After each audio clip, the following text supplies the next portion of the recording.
अच्छा बेटा याद रखिएगा जरा, पैरेललोग्राम का जो फॉर्मूला है वो एबी की फॉर्म में लिखा हुआ था, मैंने यहाँ फोर्सेस की फॉर्म में लिखा है। अंडर रूट ए का स्क्वायर मतलब f1 का स्क्वायर, b का स्क्वायर मतलब f2 का square, plus twice of ab मतलब f1 f2 cos of b। अब देखो ये जो पूरा फॉर्मूला बना है बेटा, आपने जरा बुक निकालिएगा e कौन सा जल्दी से।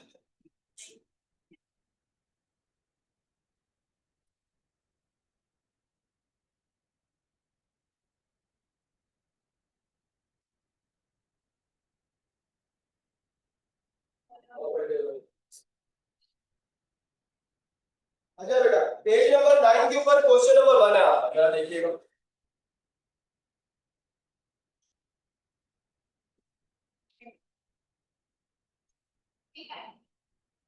Question number 1 page number 9।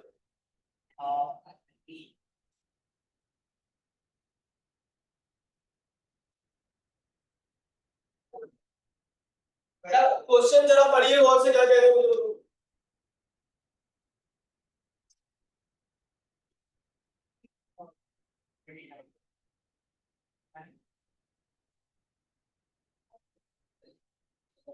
कह रहे हैं कि बेटा दो फोर्सेस है, एक आपके पास ना सुनो 1 न्यूटन की और एक आपके पास 15 न्यूटन की, दोनों का मैग्नीट्यूड आ गया और कह रहे हैं दोनों का जो रिजल्टेंट है वो है 17 न्यूटन। तो पूछिए अगर ऐसा है तो बताइए दोनों के दरमियान का एंगल क्या है, यानी कि आपको थीटा निकालना। एक बात याद रहे, कल भी मैंने बेटा आप लोगों को बार बार एक बात कही थी बेटा कि अगर दो वेक्टर्स का मैग्नीट्यूड, ठीक है ये देखो आप, दो वेक्टर्स का मैग्नीट्यूड और रिजल्टेंट के मैग्नीट्यूड गिवन होगा तो ये वाला फार्मूला लगेगा। ठीक है, तो निशानियां याद रखिएगा बेटा, दो वेक्टर्स का मैग्नीट्यूड और रिजल्टेंट का भी मैग्नीट्यूड का जिक्र। मुझे बताओ एक है 8 न्यूटन, एक है 15 न्यूटन, तो दोनों का क्या गिवन है मुझे बताओ, मैग्नीट्यूड। और रिजल्टेंट है 17 न्यूटन, तो उसका भी क्या गिवन है, मैग्नीट्यूड। एंगल निकालना है तो ये वाला फार्मूला यूज। मेरी बात सुनो, क्वेश्चन के मुताबिक रिजल्टेंट है इसका 17 is equals to under root f1 का स्क्वायर मतलब 8 का स्क्वायर, f2 का स्क्वायर मतलब 3 का square, plus twice of a b यानी कि 8 into 50 into आगे क्या आ जाएगा cos थीटा। अब बेटा मैंने क्या किया, दोनों साइड्स के ऊपर स्क्वायरिंग कर दी। अब जब मैंने दोनों साइड्स पे स्क्वायरिंग कर दी तो 17 का स्क्वायर हो जाएगा 289 is equals to 8 का स्क्वायर 64, बेटा स्क्वायर से रूट बन जाएगा इस साइड पर, 15 का square 225 plus twice of 8 into 15 into cos theta. सही है बेटा, ये 289 है, 64 प्लस 225 करोगे वो भी क्या ही बन जाता है आपके पास 289। इन दोनों का सम लोगे वो भी 289। अब आगे वाले टर्म को बेटा मैंने कुछ करना ही नहीं है, वो ऐसे ही रहेगी। मुझे बताइए 289 से 289 क्या हो गया, कैंसिल, इस साइड पे क्या बचा 0 is equals to twice of 8 into 15 into cos theta. बेटा मुझे बताइए cos थीटा के साथ ये दोनों टर्म्स क्या हो रही है, मल्टीप्लाई, क्या इधर बैठूंगा 0 से डिवाइड होके क्या यूज है 0 is equals to cos theta बन जाएगा। मुझे भाई साहब ये दोनों टर्म्स नीचे आके 0 से डिवाइड होके क्या हो जाएंगे खत्म। ठीक है, तो यहाँ पे सिर्फ क्या बचेगा आपके पास cos थीटा। बेटा theta is equals to cos inverse 0, ये आपके पास आ जाएगा, लगाओ बेटा।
हाँ हो गया।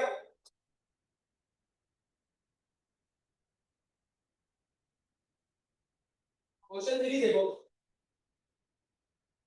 क्वेश्चन 3 देखो जल्दी से।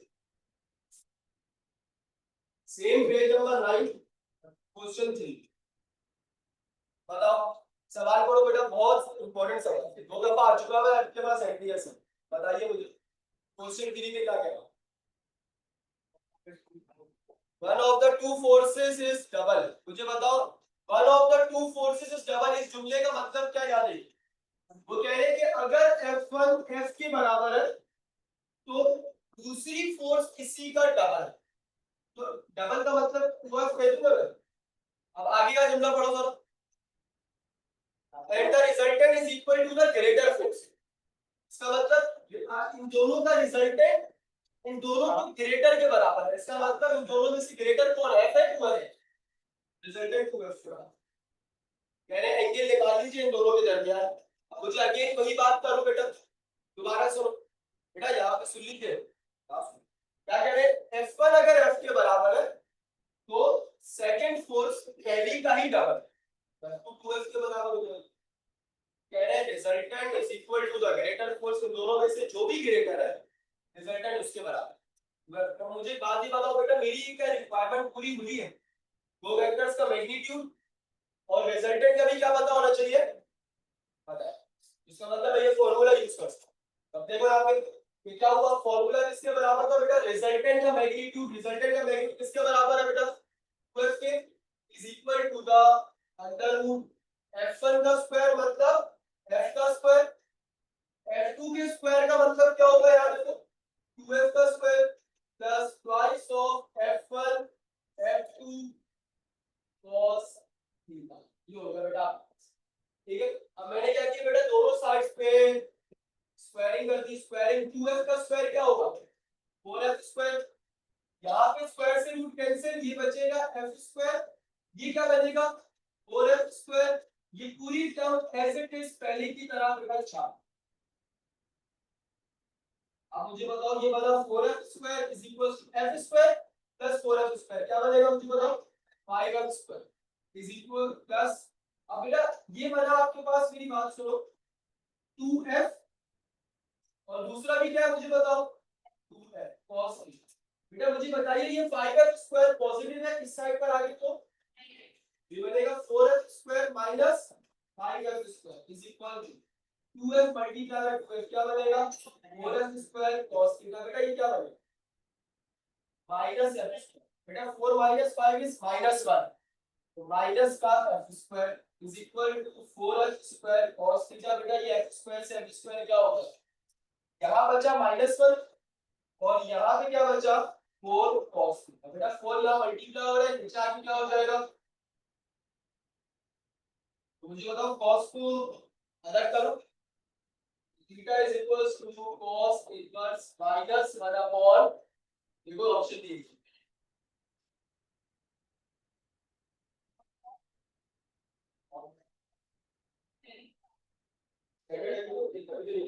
स्टैंडर्ड है से वही होगी तो ऑप्शन दी।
अच्छा बेटा याद देखिएगा, अभी तक बेटा हम लोगों ने जो बात करी वो एडिशन ऑफ वेक्टर से रिलेटेड थी। हम लोगों ने टोटल 4 मेथड समझे, ठीक है, हेड टू टेल से लेके लॉग पैरेललोग्राम, तो वो सिर्फ एडिशन की बात हो रही थी बेटा। अब बात करनी है हम लोगों को मल्टीप्लिकेशन से रिलेटेड। तो मल्टीप्लिकेशन में 2 टॉपिक्स आते हैं, आपको याद होगा, एक डॉट प्रोडक्ट और एक क्रॉस प्रोडक्ट, ठीक है। लेकिन मेरी बात सुनो यहाँ पे पहले बेटा, अगर मैं आपसे पूछता हूं कि मुझे वेक्टर की मल्टीप्लिकेशन करानी है, यहाँ सुनो सारा, मुझे वेक्टर की मल्टीप्लिकेशन करानी है, तो बेटा वेक्टर की मल्टीप्लिकेशन के लिए मेरे पास 2 ऑप्शन है।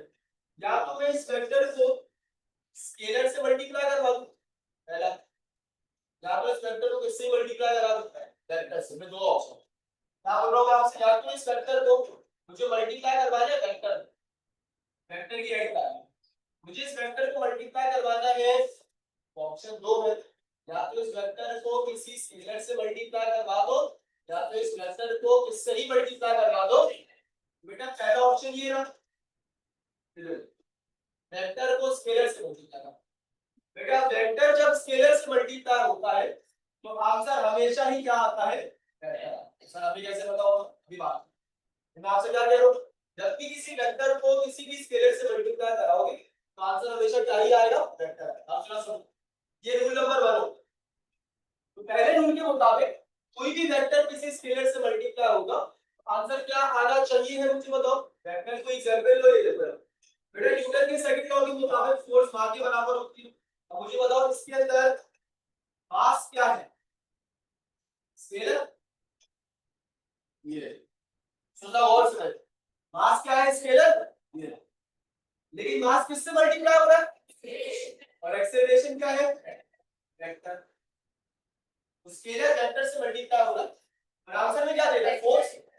और फोर्स की कैसी क्वांटिटी है आपके पास, हो गई प्रूफ ऊपर वाली, ठीक है। तो कोई भी स्केलर उसी वेक्टर से मल्टीप्लाई होगा तो रिजल्ट क्या आना चाहिए है, वेक्टर आ रहा है। सर कोई और एग्जांपल है, याद है मोमेंटम का फार्मूला याद है, P = मास क्या है, वेलोसिटी क्या है, स्केलर वेक्टर से मल्टीप्लाई हुआ, रिजल्ट में क्या मिला, मोमेंटम एक वेक्टर है, मुझे प्रूफ आपके पास। तो किसी भी स्केलर को किसी भी वेक्टर से मल्टीप्लाई करवाते हो तो आंसर में भी क्या मिलता है आपको, वेक्टर मिलता है, प्रूफ भी करती है आपको, सही है। अच्छा, एक और कोई मैथमेटिकल एग्जांपल लेके चलो, याद रखो, अगर आपके पास बेटा फॉर एग्जांपल आप कहते हो कि 3 a और a की कोई भी वैल्यू हो सकती है बेटा, एग्जांपल दे, ठीक है, a की कोई सी भी वैल्यू हो सकती है अगर, और मुझे बताओ ये 3 क्या है, कांस्टेंट नंबर। तो अगर 3 कांस्टेंट नंबर है तो इसका मतलब 3 क्या है आपका, स्केलर, और एक स्केलर वेक्टर से मल्टीप्लाई। तो अगर मैं लेट्स सपोज आपसे कहता हूं कि वेक्टर a की वैल्यू ये है, और से सुनना एग्जांपल ले लो बेटा, तो बेटा ये एक वेक्टर है, सर कैसे मतलब बेटा, तुमसे कहता हूं i j k आएगा तो मतलब क्या है, वेक्टर है, तो बेटा ये एक स्केलर पूरे वेक्टर से मल्टीप्लाई, और आपको पता है आंसर में भी क्या ही आएगा, i j k आएगा, मतलब आंसर कैसा आएगा, देखो 3 2 जा 6 i k प्लस 3 5 जा, आंसर में i j k आया, मतलब आंसर कैसा आ रहा है मुझे बताओ, अगेन सही है। कोई भी स्केलर किसी भी वेक्टर से मल्टीप्लाई करोगे चाहे तरीकेकार कोई सा भी, आंसर आपके पास वेक्टर आएगा, ये मेरा पहला रूल है इस पूरे मीट का, सही है। तो अक्सर एमसीक्यू में आता है वेरिएबल कोई भी स्केलर किसी भी वेक्टर से मल्टीप्लाई होता है तो आंसर में क्या आता है बेटा, वेक्टर है, तो पूरा रूल आपका ऐसे ही सही मतलब है एमसीक्यू में, ठीक है।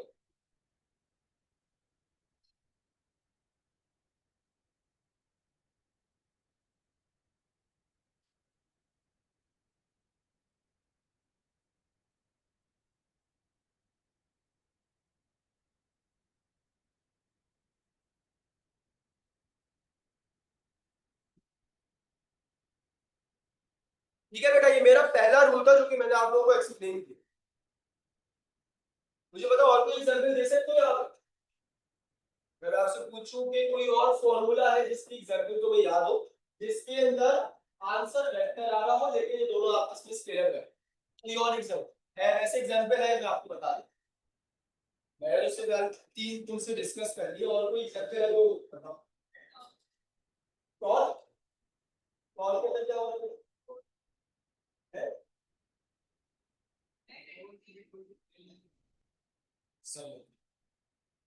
और का फॉर्मूला क्या होता है, फोर्स इनटू मोमेंटम या मोमेंटम इनटू फोर्स,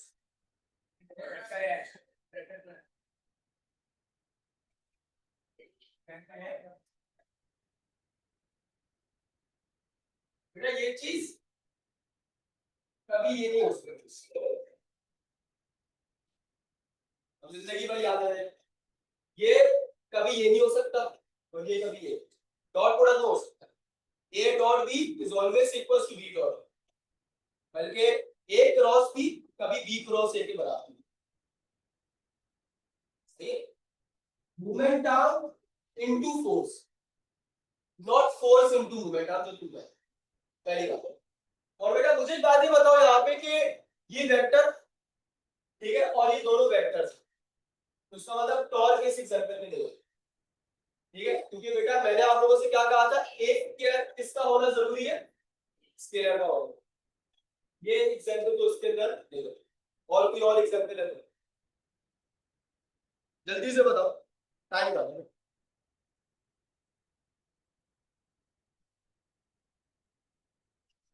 जबरदस्त, जबरदस्त, वेलोसिटी इज इक्वल्स टू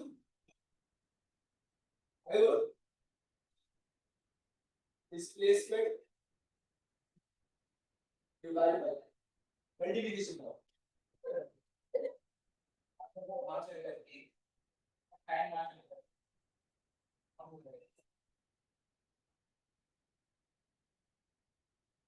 क्या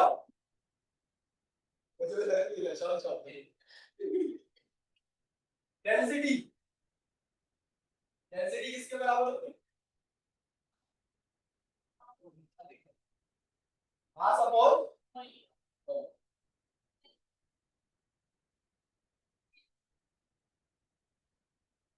सब स्केलर है आपको, ये सब के सब स्केलर,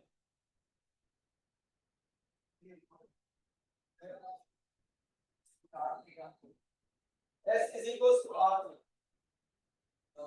इसमें आप मिला दे सही कह रहे हैं डब्बे को लेकिन नहीं होता सही बराबर है b is equals to r a is equals to r सब है इसका डबल तो वो सारे तो लगते हैं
एक पे डॉट लगा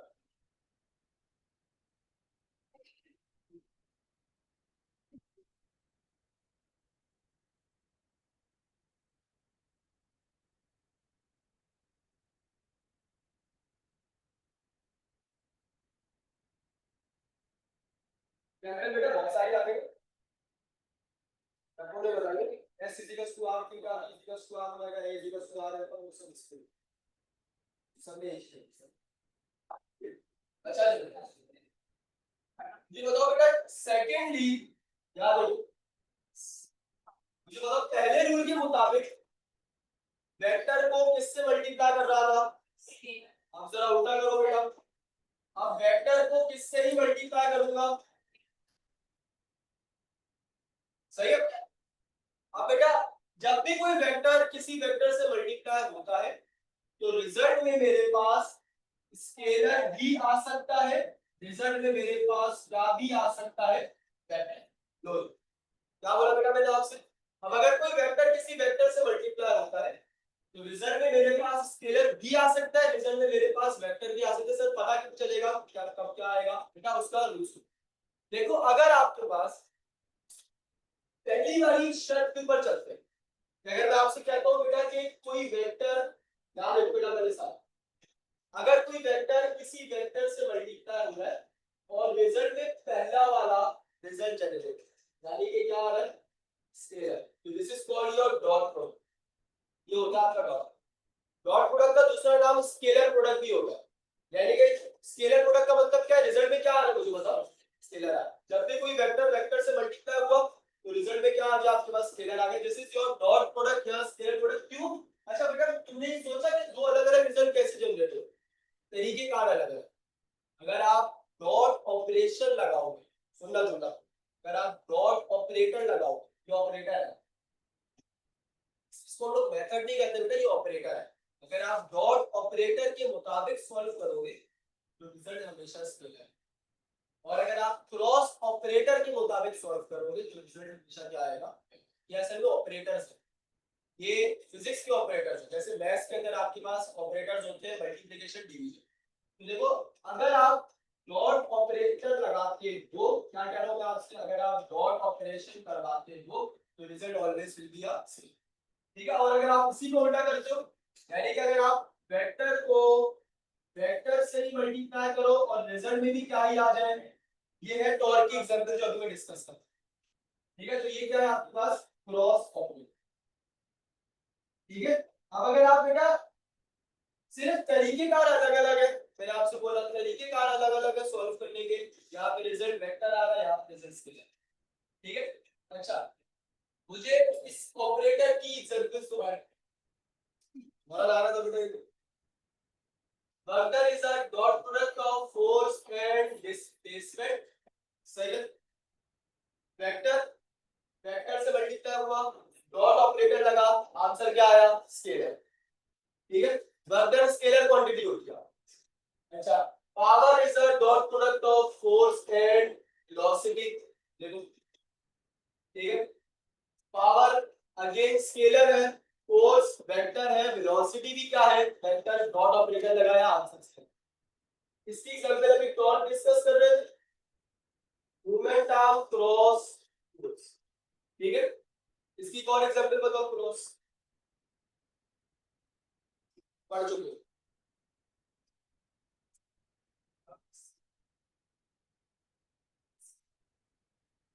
फ्लक्स फिर स्केलर, फ्लक्स स्केलर क्वांटिटी है, flux is a number of lines pass through a perpendicular to the surface.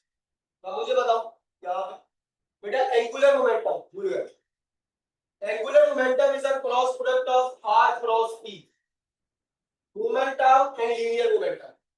Angular momentum is a vector quantity. ठीक है, तो ये भी आपके पास बेटा क्रॉस प्रोडक्ट के अंदर ही आ रहा है। ठीक है, इस सब बातें बेटा पूछता है एमसीक्यू। ठीक है, देखो जल्दी से।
ये तुम्हारे पास वेक्टर वेक्टर का तुमने डॉट ऑपरेशन लिया तो आंसर तुम्हें स्केलर मिला। ये तुम्हारी मेन इक्वेशन बन गई इस टॉपिक।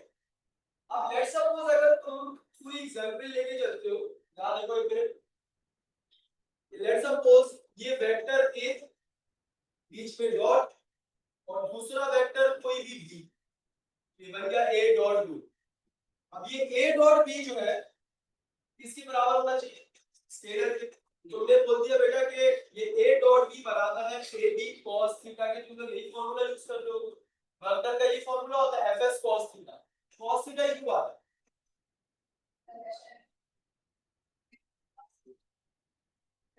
तो डॉट प्रोडक्ट cos थीटा निकालेंगे।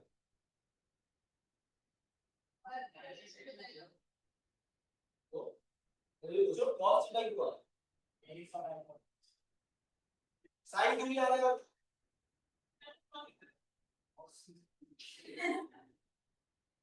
समझी बात के लिए लिख दी गई।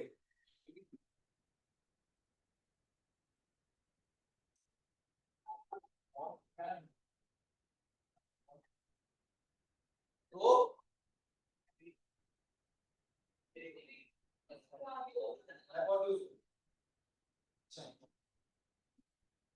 हाँ बेटा कहाँ लिखा है ये cos थीटा है, ये बोल देना सर, ये लिखा है कहाँ लिखा है कि भाई डॉट प्रोडक्ट में cos थीटा ही है, sin क्यों नहीं आता।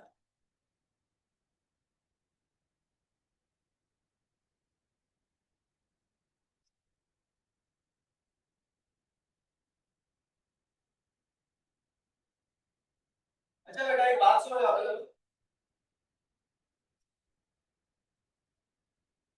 वो जो हमारे पास इसकी एग्जांपल ना वो उसमें भी लिखी थी आपके पास, फर्स्ट ईयर की जो नई बुक है उसके अंदर भी, और 9th क्लास की जो बुक में मैंने डाला था चैप्टर उसमें भी मैंने डाली थी। खैर मैं तुम्हें बताता हूँ, जो पैसेंजर्स के पास लगेज होता है जिसको तुम लोग हैंड कैरी का नाम देते हो, उसके ऊपर एक फोर्स लगी होती है, वो खास किस्म के एंगल पे लगती है, तुम लोग उसको घसीटते हुए ले जा रहे हो, ठीक है। तो वो जो फोर्स लग रही है मुझे बताओ खास किस्म के एंगल के ऊपर लग रही है, इस तरीके से वो टिल्ड है। मुझे बताओ उसका अगर मैं तुमसे कहता हूँ ये एक्स एक्सिस है, उस पे ये वाई एक्सिस है, और अगर मैं तुमसे बोलता हूँ कि इस फोर्स का एरिया कहां से बन रहा है, मुझे बताओ एक्स एक्सिस से, सुन रहा यार। मुझे बताओ क्या ये फोर्स जो कि खास किस्म के एंगल के ऊपर लग रही है, क्या ये एक्स वाई के बीच में लाई कर रही है, वाई है। अगर पीछे पड़ गई ये बात आई है कि अगर एक्स वाई के बीच में लाई करेगी तो उसके कितने कंपोनेंट्स होंगे, मुझे बताओ। तो एक बनेगा क्या, मुझे बताओ एफ एक्स, और एक क्या बनेगा मुझे बताओ। अब मुझे सिंपल से एक बात बताओ कि जब तुमने उस हैंड कैरी को घसीटा तो वो जो डिस्प्लेसमेंट कवर कर रहा है वो हॉरिजॉन्टली कवर, तो हॉरिजॉन्टली का मतलब कौन सा एक्सिस होगा, वो एक्स एक्सिस। सिंपल सी बात बताओ fx और fy में से वो कौन सा कंपोनेंट है जो डिस्प्लेसमेंट के पैरेलल, डिस्प्लेसमेंट के पैरेलल कौन सा है। और तुम्हें याद होगा कि fx किसके बराबर होगा और fy किसके बराबर होगा, तो वर्तन का basic formula is force into displacement. देखिए यहाँ फोर्स का कौन सा कंपोनेंट आएगा जो डिस्प्लेसमेंट करवाएगा। रिमेंबर एक बात कि वर्तन में हमेशा वो फोर्स आती है जो डिस्प्लेसमेंट करवाती है, ठीक है। वर्तन के अंदर हमेशा वो फोर्स आती है जो डिस्प्लेसमेंट करवाती है। नर्व्स के 2023 के पेपर में एक ऐसा सवाल आया था, उन्होंने क्या किया कि एक बॉल को ना खास किस्म के एंगल से छू दिया और बॉल ना इंक्लाइंड प्लेन से ऊपर से नीचे आ रही, उन्होंने पूछ लिया उसके अंदर कि वो बॉल के ऊपर कितनी फोर्सेस लग रही है। अच्छा part A B C D बहुत लंबा सवाल था, वो डम्स में इस तरह के सवाल आते हैं। तो उन्होंने क्या किया बेटा, उन्होंने एक खास किस्म के इंक्लाइंड प्लेन से बॉल को नीचे छोड़। उन्होंने पूछा कि अच्छा कोई फोर्स मेंशन नहीं करी सवाल में, कुछ भी मेंशन नहीं किया, बस ये मेंशन है कि डायग्राम है, इसके अंदर एक इंक्लाइंड प्लेन है और बॉल ऊपर से नीचे पूछ लिया कितनी तरह का वर्क डन इसके बारे में। ठीक है, बहुत तगड़े किस्म के वर्क डन से बेटा, ऐसा भी आना वो चाहता है बेटा दो गोली के, लेकिन उसमें सवाल ऐसे ही बनते हैं अच्छे बच्चे। तो मेरी बात सुनो, यहाँ पे वर्क डन का बेसिक फॉर्मूला क्या होगा, फोर्स इनटू डिस्प्लेसमेंट। मुझे बताओ फोर्स वो जो डिस्प्लेसमेंट करवा रही है, एफएक्स डिस्प्लेसमेंट करा रहा है फाई, जो डिस्प्लेसमेंट के पैरेलल है वो डिस्प्लेसमेंट करवाता है। तो मुझे बताओ एफएक्स और आगे क्या आएगा मुझे बताओ डिस्प्लेसमेंट। मुझे बताओ एफएक्स किसके बराबर था, आ गया डिस्प्लेसमेंट। मुझे बताओ cos थीटा आ गया, cos थीटा। ठीक है, अब वजह क्या बनी मुझे बताओ, cos थीटा असल में वो कंपोनेंट होता है जो हॉरिजॉन्टली डिस्प्लेसमेंट का। अब सुनना जुमला सुन लेना, cos थीटा वो कंपोनेंट होता है जो हॉरिजॉन्टल डिस्प्लेसमेंट का, और sin थीटा वो कंपोनेंट होता है जो रोटेशन कर रहा है। सुनना बेटा, चलो बोल दो सब वर्टिकल डिस्प्लेसमेंट ऊपर कहां जा रहा है बेटा, हवा में जा रहा है बेटा। sin थीटा वो कंपोनेंट होता है जो रोटेशन कर रहा है, और cos थीटा वो कंपोनेंट होता है जो हॉरिजॉन्टल डिस्प्लेसमेंट। तभी तुम लोग टॉर्क लेते हो sin, क्योंकि torque is a turning effect मतलब रोटेशन, तो वहां पे sin थीटा आ रही। बात समझ याद रखना भाई इसको।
अच्छा बेटा, यहां तक की मैंने तुमसे बात करी और अभी एक्सप्लेन किया कि cos थीटा क्यों आ। बेटा मुझे बात ये बताओ, आंसर क्या आना चाहिए था? स्केलर। तो स्केलर का मतलब है कि मैग्नीट्यूड आना चाहिए। पहली बात मुझे बताओ, ये रहा फर्स्ट वेक्टर का मैग्नीट्यूड, ये देखो यहाँ पे, ये रहा सेकंड वेक्टर का मैग्नीट्यूड, ठीक है, और ये रहा cos थीटा। और ये जो थीटा होता है बेटा, यहाँ देखो, ये रहा वेक्टर ए, ये रहा वेक्टर बी, और ये जो थीटा होता है वो ये, जो मतलब थीटा कहाँ बन रहा है? Head to tail, tail to tail किसमें? तो डॉट प्रोडक्ट के अंदर, ये आपका पिछले साल का टर्म्स का है कि डॉट प्रोडक्ट के अंदर कौन सा एंगल यूटिलाइज होता है? Tail to tail angle utilize होता है। Tail to tail angle utilize होता है डॉट प्रोडक्ट में, tail to tail angle utilize होता है, याद रखना बेटा, tail to tail angle utilize. मुझे बताओ, इससे पीछे हम लोग head to tail angle utilize कर रहे थे लॉ ऑफ पैरेललोग्राम पर, हम लोग cos थीटा आपके पास, वहां पे ग्राफ ये वाला tail to tail angle utilise.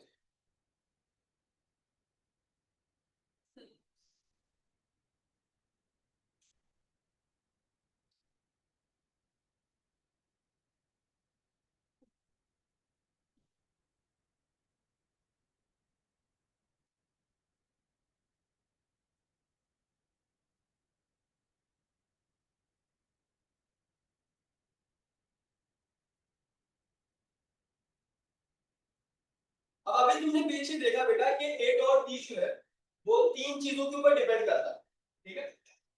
कौन कौन सी तीन चीजें बेटा? फर्स्ट वेक्टर का मैग्नीट्यूड, सेकंड वेक्टर का मैग्नीट्यूड, और angle between tail of two vectors. तीसरी बात ये अभी हमने पढ़ी, थीटा जो है वो एंगल है टेल ऑफ टू वेक्टर्स के दरमियान। अब बेटा मुझे बात ये बताओ कि ए डॉट बी कब जीरो हो?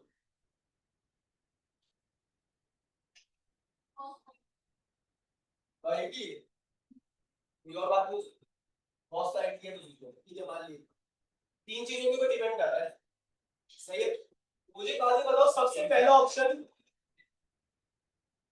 बेहतरीन, देखो सबसे पहला ऑप्शन बेटा क्या, कि जो सबसे पहली वाली टर्म है वो जीरो हो जाए। मुझे बताओ सबसे पहली वाली टर्म क्या है? फर्स्ट वेक्टर का मैग्नीट्यूड क्या हो जाए?